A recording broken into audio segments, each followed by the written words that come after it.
What's new on update 2021.4.10? Nothing. Thanks for watching. See you on the next one. Actually, just because it shows in the notes that there isn't anything there, that doesn't mean there wasn't anything done underneath the hood. And one thing you'll always notice about my reviews and anything that I'm looking at here for updates or anything like that is we take it out and test it in real life situations, because if you remember the last update, 2021.4.3, we found it did a very good job turning and staying in the lines way better than it has in the past. So huge improvement there. So we're gonna go see if we notice anything new today. I don't suspect that we are going to actually see a big change in that today with this update, but we never know until we actually go out there and test it. Worst case scenario, we take it on some nice windy roads and we get to really check out and see how well the car is driving with this current update and where the car is at right now. Hopefully some of you newer people getting you a little bit of confidence to put your car in autopilot and trust it and let it do its thing. We love autopilot here on this channel. It's always been great for us. It's got obviously some setbacks that happen now and then, but overall it's usually really good. So we're gonna head out to a bunch of different locations today and we're gonna try them out, and we'll see how this all comes together. Also, first off, I have to address a couple questions. One of those questions was about the latest phone holder that we talked about, and I had said in the video that I had posted that it was hard to get the phone in with one hand. But let me show you, because I figured out how to do it. JOWUA sent me a video showing me how to do this. So once you set your phone here, so if it's like this and it's wide open and you clip it, you get it right adjusted to your phone like that. Watch what happens here. All you have to do to take it out is you just put your finger kind of on the wheel, you just twist it and pull it out. And then when you want it back in again, you just put it in like this, and these wheel mechanisms allow you to just snap it right back in there. So solution to that, no problem. This fits and works really well with one hand now. I'm glad I learned that. Also, a bunch of you guys keep commenting on these neck rests that they're gonna give me a whiplash or some crazy thing like that. Okay, they're neck headrests, okay? It's not up here on my head, it's on my neck. See, my head is still touching the seat. It just fills the gap between my head and the headrest. And these are the ones by EV Premium Customs, and I flippin' love them. So visually on the screen, I don't see anything different. The colors all look the same. Everything is still positioned the way it's always been positioned. The buttons are all the same down here. The map size is still the same. But some of you guys mentioned that in update 4.6 that I actually didn't get, I skipped ahead, that they were noticing there's some different types of stuff going on, like passing semis. You're like braking when you shouldn't be and stuff. I actually noticed some of that in 4.3. So I want to take it out today and look to see if some of that happened and really see if there's anything new popping up that you guys were mentioning, see if I can make it duplicated again. I don't remember what they all were today, but I know some of you mentioned that it was braking in areas where it didn't used to, stuff like that. So I'm going to take it on some of the similar roads that we've been on in the past and just see if I notice anything different there. But my main concern today is how well does it handle on roads with other cars, changing lanes, winding roads, tight corners. And we're going to go back to that park today, Flaming Geyser State Park, with no road lines on either side to see how well it handles. I'm wondering if something changed enough to make it around that really tight tree. So we're gonna get there and try that. So the first obstacle we're coming up on, and last time it did do the first part of this corner, is this turn right here. So I'm letting the car do all of this. My hands are obviously right here, ready to go, but no braking, nothing. The car's gonna do this all on its own. And so we're taking it at 37 miles per hour. So it's slowing down by itself there because it wasn't comfortable at that corner. That was nice. That was really good. It slowed down halfway through that corner, which last time it did not do that. Last time we went around the corner at the same speed. It was a little uncomfortable, but it still made it. This time it went around in the beginning at the same speed, but then in the middle of the turn, it hit the brakes, slowed down to a more comfortable speed, and we handled that just fine. So that was actually an improvement. So let's see, the biggest challenge at the very end here, there's a really sharp 90-degree curve, almost 90-degree curve, and it didn't handle that. So far though, it's handling these windy turns down this hill very well. And remember, it's fighting speed this whole time too, right? It's fighting speed to not go too fast and still keep inside those blue lines here. And again, blue right here means I'm in autopilot, and that's just simply auto steering is what you're watching right now. And so it's handling speed and it's handling the turning right now. We're just letting it do its thing. And every little bit here, I'm pulling the gear stock down to acknowledge that I'm still here so I don't accidentally touch the wheel and take it out of autopilot. So here's the turn that it didn't make last time, and it's not slowing down again this time. Okay, this isn't the turn. That one didn't need to slow down. There's one coming up here at the very bottom it's really steep. So this one right here, we're coming at this super hot. Oh, look at that. It's slowing down again though. acknowledging it halfway through, and we stayed in the lines. That's new. That's great. That's really great. So we got another big test on that. Look at it slowing down here again. We're now going 7 under the speed limit. Have not touched a single road line on the side, but look at this one right here, you guys. We're talking steep. Okay, look at it dropping speed. We're now down 23 miles per hour. Come on, stay in your lane, stay in your lane. Okay, nope, same thing again. I think what happens there every time on this is that it catches the shadow. And that shadow, it erases like the road lines. Like I can't see where the road lines are there. It's one thing I can think of why it would do that right there. We're gonna give it a few more chances here coming up, but that still is one corner we haven't been able to master yet, but we'll get it.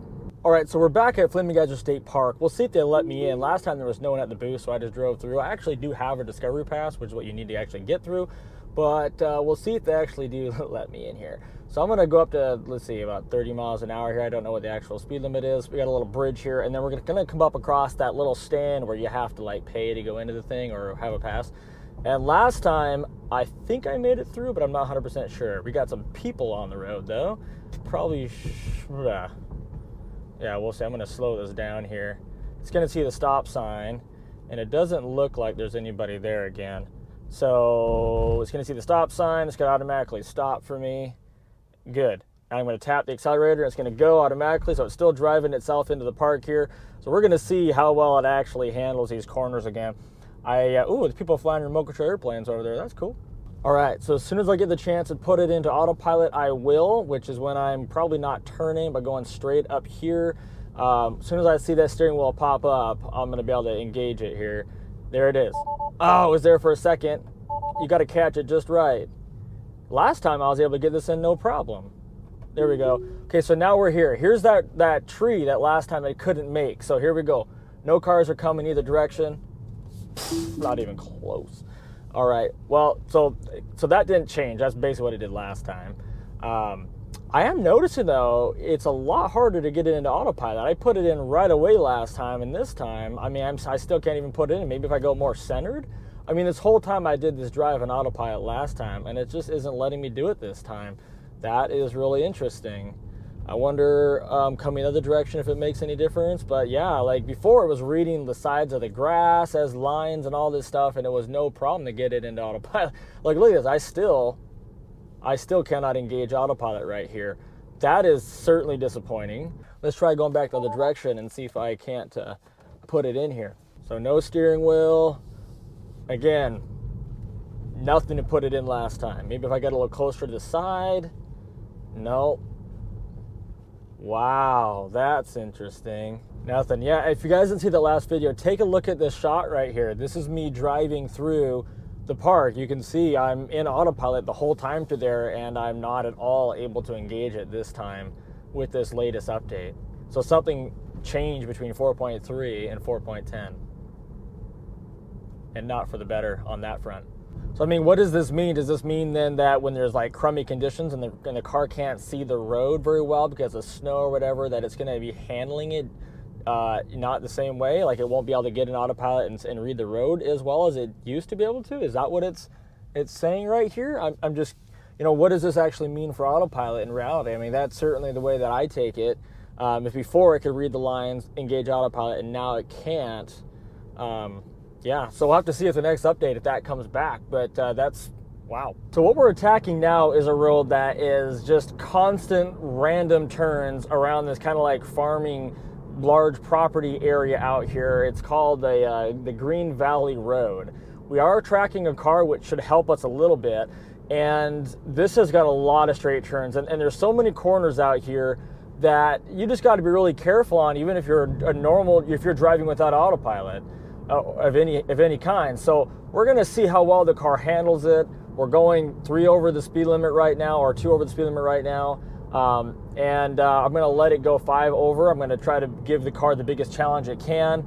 You know, in the meantime, take a look at some of these beautiful houses out here. I am going to expand, like look at how close we're getting this car in front of us right now.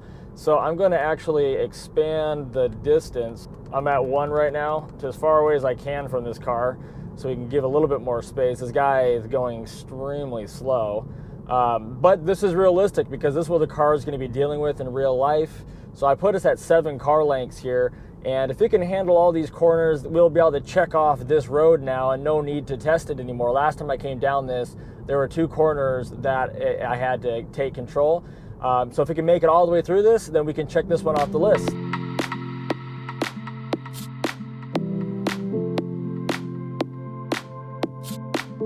Here's a mailman delivering mail up here. Watch what the car does here, because I honestly don't really know. So they're putting on their blinker to go around this guy. Let's see what the Tesla does. It's going to see it and just stop, okay? And I can't tell it to go around it, so I'm going to have to do it myself. It's saying take control immediately on there. So, okay, good. Now we're back on. So that's, again, something that will have to be ironed out. I mean, maybe, you know, when the full self-drive comes out, you know, they'll be able to handle all that. But anyway.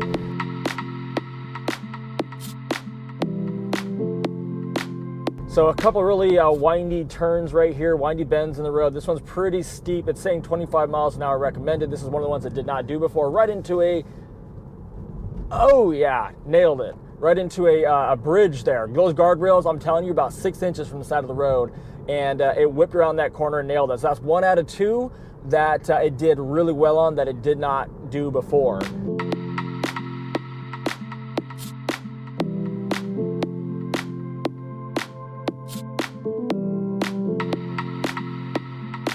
And well, let's see how we handle this. Real steep, real tight corner. Here we go. Hug the white line, and a car coming, and a bridge. So it kept away from that bridge. It didn't actually lead the line, but I got a little bit closer to that truck that I'd like to be. I mean, if he was over the line at the same time, that'd be a little bit weird, but okay, let's get to the next spot. So I wanted to try this real quick, that really tight corner that we just, you know, we're really close to the center line going the other direction. I want to see if it makes it any different. So this way, we don't have a car coming this time, but it's really steep corner. We're going 4 over the speed limit right now. When we see the corner, it should start slowing down. We're going 39. Okay, so I'm hoping it starts slowing down. It doesn't look, okay, yeah, here we go. So now it's really hitting the brakes very well on here. Let's see how we handle this. Are we gonna, oh, money. See, that way it handled it a lot better. But this time it was taking the outside of the turn versus the inside.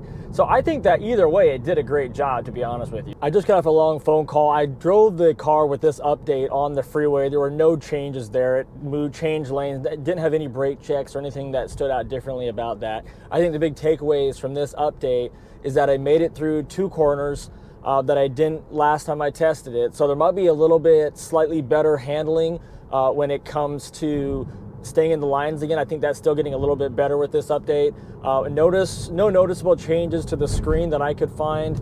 I haven't played around with it a ton, but with what I have, flipping through the buttons and everything, nothing really looked any different. Most of it was all the same. But the biggest change I see, and this is on the negative side, is that I wasn't able to put in autopilot in places where I used to be able to. So whatever that means, I guess we'll find out as future updates come out.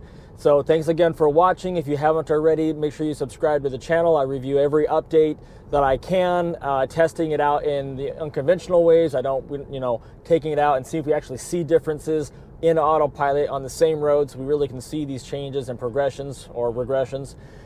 So make sure you like the video. That's really the best way to support me on the channel, is liking the video, leaving a comment. That actually gets you out there with the algorithm, helps the algorithm that says how much should we pay this guy on YouTube, all that stuff. So thanks for the support there. And again, I'll see you guys on the next one.